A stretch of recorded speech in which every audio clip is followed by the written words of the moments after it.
If someone told you that your garden could thrive on worm poop, you might laugh, but here's the truth.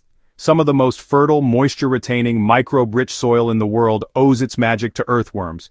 And it's not just about throwing a few red wigglers in a bin and hoping for the best. When done right, even lazily, you can build a steady supply of nutrient-rich earthworm manure at home, with minimal effort and maximum payoff. This isn't about hauling compost, turning piles, or dealing with complicated gear. It's about setting up nature's most reliable soil factory and letting worms do the work for you.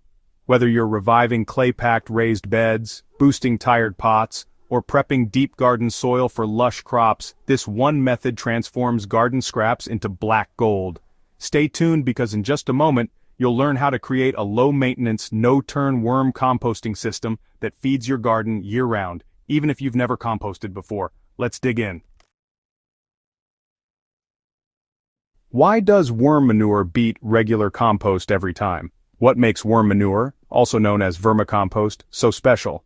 Well, it's not just compost. It's compost that has passed through a worm's gut. That means it's been biologically processed, broken down further, and enriched with beneficial microbes, enzymes, and plant-available nutrients. Compared to traditional compost, worm castings contain higher levels of nitrogen, phosphorus, potassium, and calcium. But beyond the nutrient count, it's the biological life in worm castings that makes them real soil superchargers. They introduce living organisms into your beds, kickstarting the soil food web, and dramatically improving plant uptake of nutrients.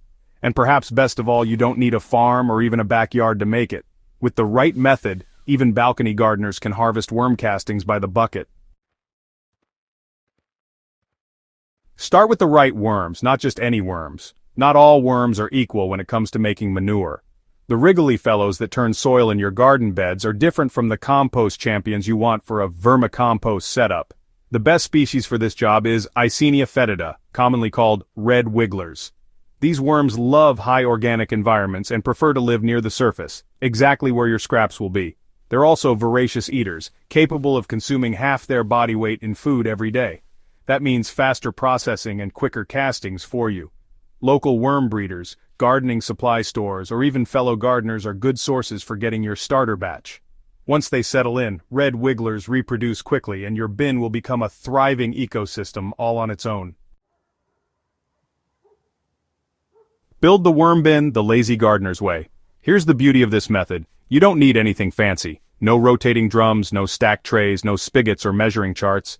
Just a simple plastic tub, wooden crate, or even a buried bin with holes will do. The key is to create a habitat that stays moist, breathable, and dark. Drill or poke holes for air along the sides, and if you're using a closed tub, make sure there's some drainage at the bottom. Line it with damp cardboard or shredded brown paper. This layer becomes the bedding, and it's also the worm's first home. Then add a couple handfuls of finished compost or soil from your garden to introduce beneficial microbes and help neutralize acidity. The bin should be shaded, protected from harsh rain, and kept between 55 and 80 degrees Fahrenheit. Worms are hardy, but extremes can stress them. A covered porch, garage corner, or even under your raised beds will work just fine. Once you've built the bin, the system practically runs itself. So, worms aren't really picky, but, they do have their preferences. They thrive best on soft, easy-to-digest organic matter. Things like fruit peels, coffee grounds, tea bags, wilted lettuce, and even crushed eggshells, these all make great food for your worms. The real trick here is moderation and variety. If you chop up larger items, it'll help speed up the breakdown, and also help you avoid creating any of those pesky anaerobic pockets. But, what should you avoid feeding them? Well, anything oily, salty, or spicy is a definite no-go. Meat, dairy, and cooked food, those will attract pests and just end up rotting.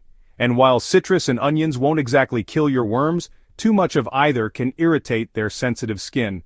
Honestly, the best results come from a balanced mix of greens, that's your wet, nitrogen-rich waste, and browns, like dry, carbon-heavy bedding such as paper, straw, or dead leaves. When in doubt, just cover every feeding with a handful of bedding. That keeps the smells down and helps keep the moisture balanced. You'll want to feed your bin about once a week, or whenever the old food starts disappearing. If you notice the worms clustering in one spot or avoiding part of the bin, that's a clue something's off. Just adjust what you're putting in, add some fresh bedding, and let them bounce back. Once your bin is full of rich, dark, crumbly castings, it's time to harvest. But, how do you do that without sorting worms by hand? Here's the lazy trick. Use the migration method. Just push all the contents to one side of the bin and add fresh bedding and food to the other side. Over the next few days, the worms will naturally move toward the new food source. Once they've migrated, go ahead and scoop out the finished vermicompost from the vacated side. If it's too moist, let it dry for a day or two, then store it in breathable bags or containers. Unlike unfinished compost, worm castings don't need curing. They're ready to use immediately in seed trays, garden beds, containers, or even as compost tea. A little goes a long way. Just mix a few handfuls into potting mixes or top dress your garden soil. Your plants will respond quickly, especially in raised beds that have gone tired or lifeless. What makes vermicompost so valuable isn't just its nutrient profile, it's the biological life it brings back to dead soil. Worm manure is teeming with beneficial bacteria, fungi, protozoa, and enzymes that unlock minerals and feed plant roots in real time. It also improves soil structure, helping compact clay open up and hold more water without getting soggy. That's why, honestly, many gardeners see a visible shift just weeks after applying castings. Deeper root systems, darker leaves, fewer pests, and less need for chemical fertilizer. Worm castings also help prevent diseases. Their microbial balance suppresses pathogens in the root zone, acting like a living immune system for your plants.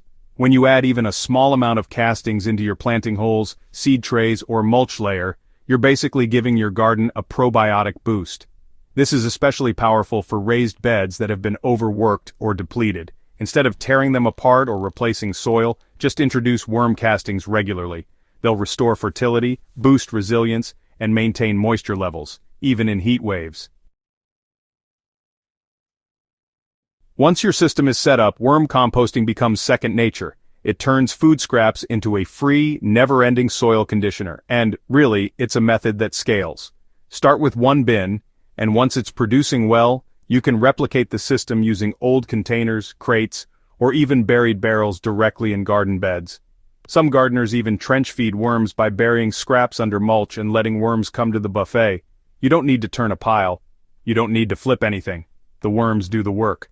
All you need to do is feed them, keep their habitat cozy, and harvest castings when ready.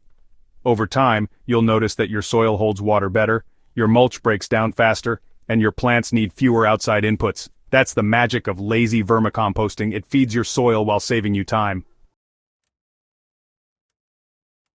If you found this guide helpful, make sure to subscribe to Hydro Haven and tap the bell so you never miss a lazy gardening tip that actually works. Share this video with a fellow gardener who's struggling with dead soil or wants to stop buying fertilizer. And if you've made your own worm bin, let us know how it's going in the comments below. Your garden deserves a thriving underground, and now you know how to build it.